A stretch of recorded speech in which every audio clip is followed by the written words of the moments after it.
Aqui quem vos fala é o professor Rafael Borges e nós vamos falar um pouco hoje sobre invasão holandesa, um assunto que cai no concurso da Polícia Militar da Paraíba. E aí é o nosso segundo vídeo dessa sequência de 3 vídeos falando sobre a história da Paraíba e sobre os assuntos mais relevantes, né, para o concurso da IBFC. Gente, olha só, vale lembrar que para a gente entender a invasão holandesa, a gente precisa entender o que estava acontecendo na época, né? O contexto da época, na verdade.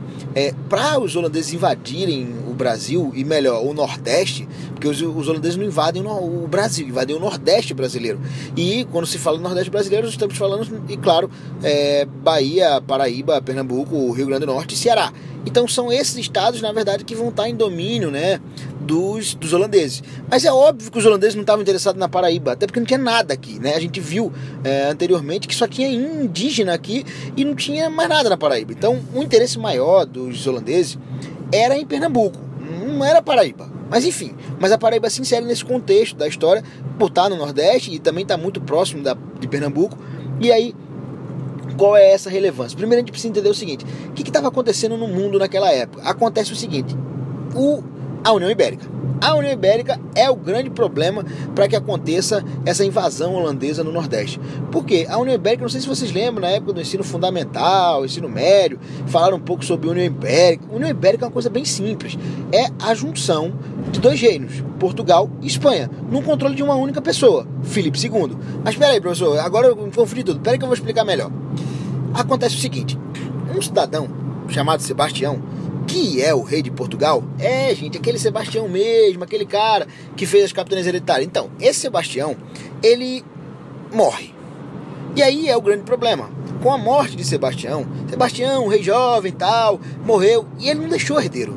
E por ele não ter deixado herdeiro, a única pessoa que poderia subir ao trono, e isso acontece no ano de 1578, ele é morto lá na África. Tem uma batalha lá na África, lá, e ele morre, né, desaparece, ninguém sabe, enfim, ele desaparece, ele não vira mais rei de Portugal. E aí, por isso, outro português, que seria, no caso, o seu tio, seria o seu herdeiro. E esse seu tio era um cardeal Dom Henrique. Esse cardeal Dom Henrique, esse cara era cardeal, então ele não podia ter herdeiro. Então, e ele era velho, pô. Ele era cardeal velho, aquele velho. Morreu logo. Então, tipo, ele passou 8 meses como rei de Portugal e morreu, né? É tipo Dom Henrique o Breve. Ele passou pouquíssimo tempo no poder e morreu. Só que com a morte dele, o problema fica pior ainda. Porque quem vai assumir? Quem seria? Não é Sherlock Holmes, é Filipe II. Filipe II, que é bem parecido com Sherlock Holmes, por sinal. Esse Filipe II, ele é o rei da Espanha. E ele diz ter um grau de parentesco bem próximo com o rei de Portugal. O que a gente não...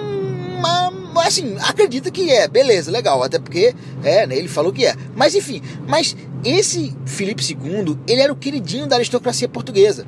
Na realidade, a nobreza portuguesa, a aristocracia portuguesa pensou o seguinte: bom, se Filipe é rei da Espanha, o cara é poderoso, então, tipo, vamos botar ele como rei também, porque ele vai cuidar bem tanto da Espanha quanto de Portugal. Vai juntar as duas coisas e vai ficar bom para todo mundo.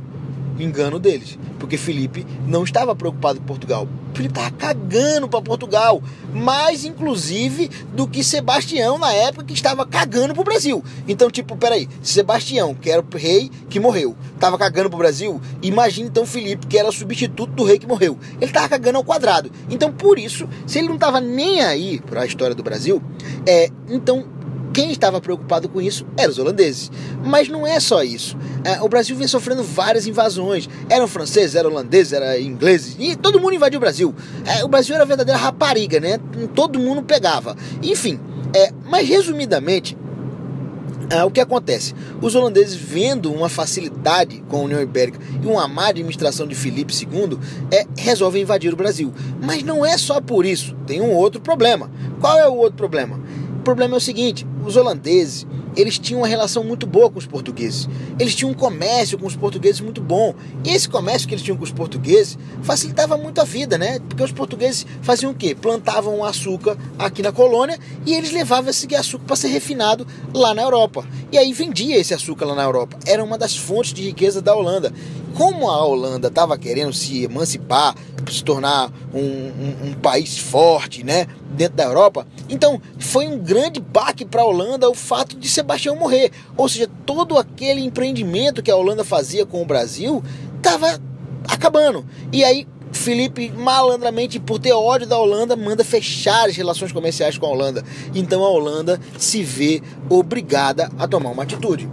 E óbvio que os holandeses não iam deixar para trás. Os holandeses, então, iriam fazer o quê? Com a União Ibérica brilhante de Filipe, eles iriam tomar a sua estratégia. Qual seria a sua estratégia? A estratégia era a Holanda criar algo chamado Companhia das Índias Ocidentais. Isso mesmo, EIC, Companhia das Índias Ocidentais. Gente, peraí, eles não acreditavam que existia Índia aqui na América? Infelizmente eles acreditavam ainda que tinha, por isso que eles botaram esse nome bem bizarro, porque não é possível que eles achassem que ainda fosse a Índia, mas enfim, era a Companhia das Índias Ocidentais, era o local, as esquadras, né, que tomavam conta do comércio da parte ocidental. Professor, existiu a Companhia das Índias Orientais? Existiu também, mas o que a gente é relevante pra gente é ocidentais. Essa Companhia das Índias Ocidentais vai fazer o quê? Vai se juntar, né, com vários investimentos de vários comerciantes da Holanda, e então resolve invadir o Brasil. Essa invasão acontece primeiro em Salvador. É o primeiro momento em que os holandeses invadem o Brasil, em Salvador.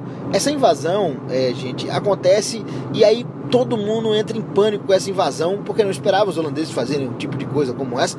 E aí os holandeses invadem a Holanda, invadem Salvador, e depois invadem também a Paraíba, e depois invadem Rio Grande do Norte, e depois invadem Pernambuco. Ou seja, tomam conta de praticamente o Nordeste inteiro.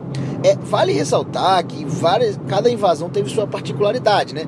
Na Paraíba, que é o nosso foco, a história da Paraíba, eles tentam invadir aqui, mas o governador geral daqui da Paraíba, ele consegue suportar e expulsar os holandeses, né?